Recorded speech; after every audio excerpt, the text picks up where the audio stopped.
Crane was traveling from the United States to Cuba as a newspaper reporter. One night, his ship hit a sandbar.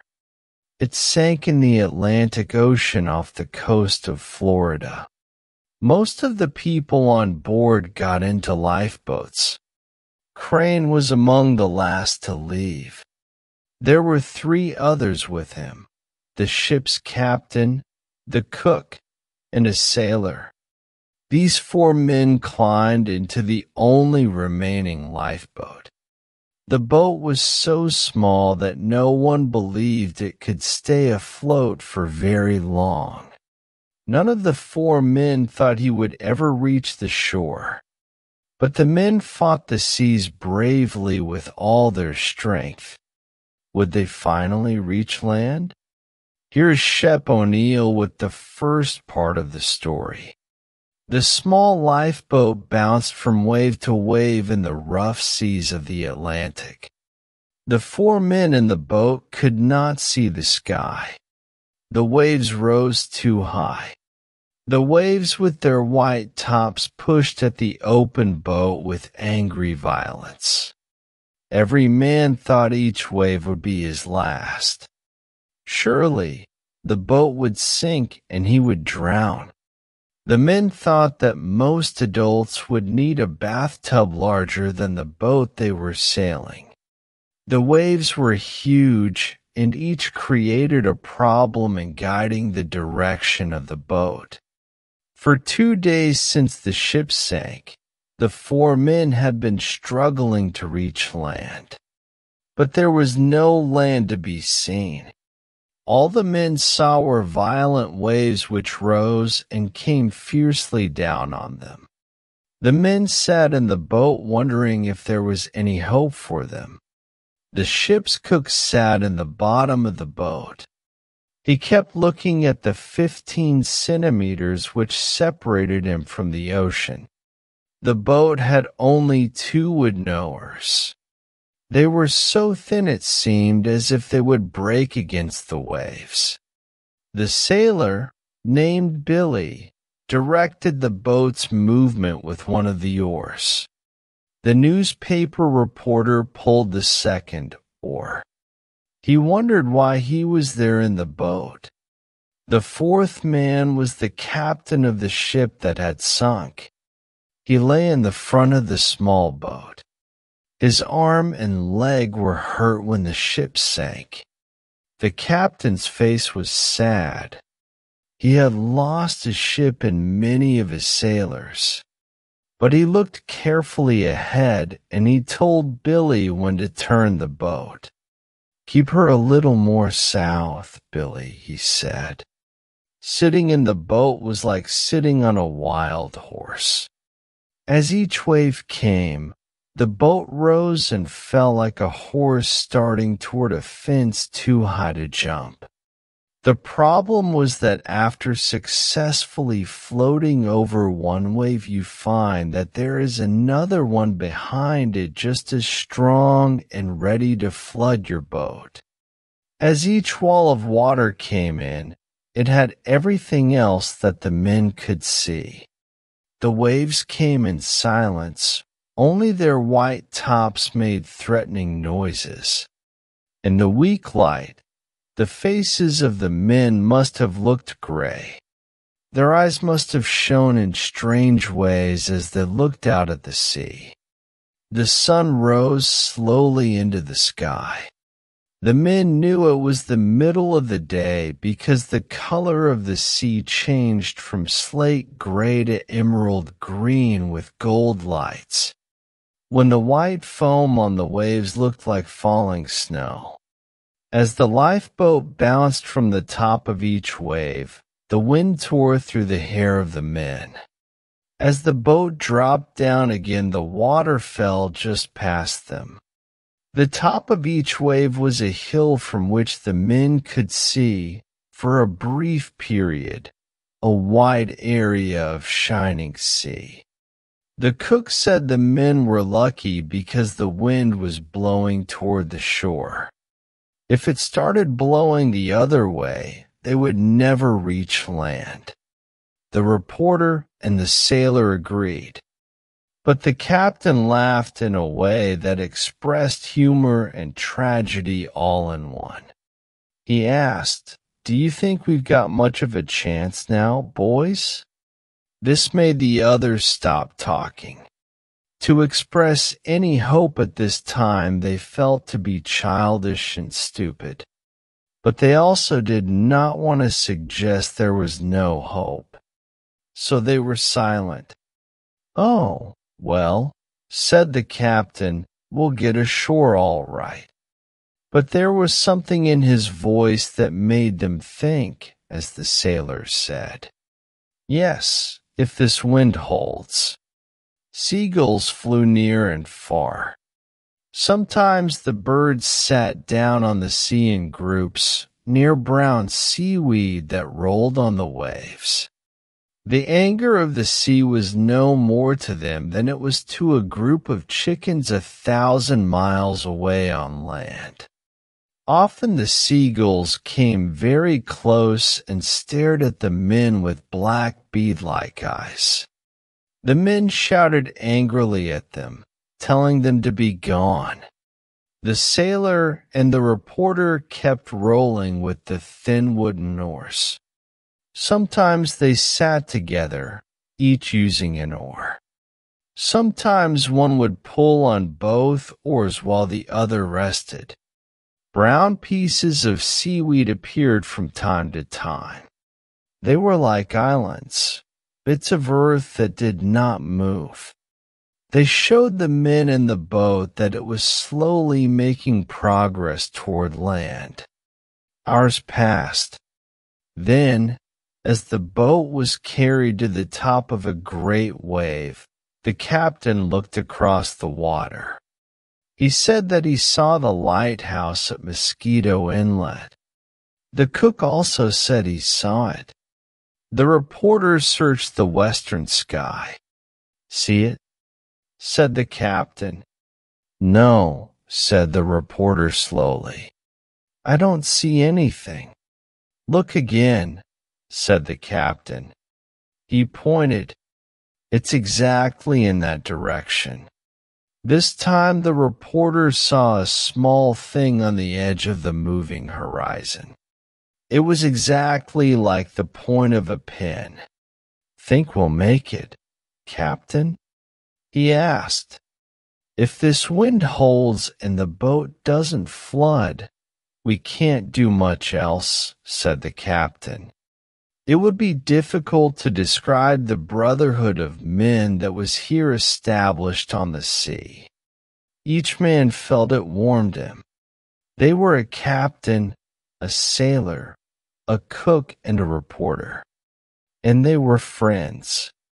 The reporter knew even at the time that this friendship was the best experience of his life. All obeyed the captain. He was a good leader. He always spoke in a low voice and calmly. "I wish we had a sail," he said, "to give you two boys a chance to rest." So they used his coat and one of the oars to make a sail, and the boat moved much more quickly. The lighthouse had been slowly growing larger. At last, from the top of each wave the men in the boat could see land. Slowly, the land seemed to rise from the sea. Soon, the men could see two lines, one black and one white. They knew that the black line was formed by trees and the white line was the sand. At last, the captain saw a house on the shore, and the lighthouse became even larger. "The keeper of the lighthouse should be able to see us now," said the captain. "He'll notify the life-saving people." Slowly and beautifully, the land rose from the sea. The wind came again. Finally, the men heard a new sound, the sound of waves breaking and crashing on the shore. "We'll never be able to make the lighthouse now," said the captain. "Swing her head a little more north, Billy." "A little more north, sir," said the sailor. The men watched the shore grow larger. They became hopeful. In an hour, perhaps, they would be on land. The men struggled to keep the boat from turning over. They were used to balancing in the boat. Now they rode this wild horse of a boat like circus men. The water poured over them. The reporter thought he was now wet to the skin, but he felt in the top pocket of his coat and found 8 cigars. For wet, but 4 were still dry. One of the men found some dry matches. Each man lit a cigar. The 4 men sailed in their boat with the belief of a rescue shining in their eyes. They smoked their big cigars and took a drink of water. A long stretch of coast lay before the eyes of the men. Slowly, the land rose up out of the mountainous sea. The men could see a small house against the sky. To the south, they could see a lighthouse. Tide, wind, and waves were pushing the lifeboat northward. The men thought someone on land would have seen the boat by now. "Well," said the captain, "I suppose we'll have to attempt to reach the shore ourselves.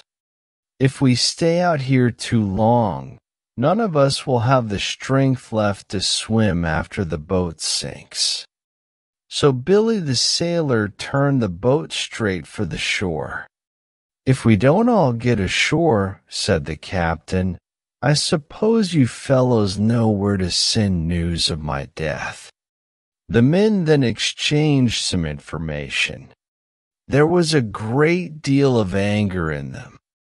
They thought, "If I am going to be drowned, why, in the name of the 7 mad gods who rule the sea, was I permitted to come this far and think about sand and trees?"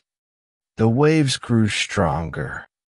They seemed always just about to break and roll over the little boat. The coast was still far away.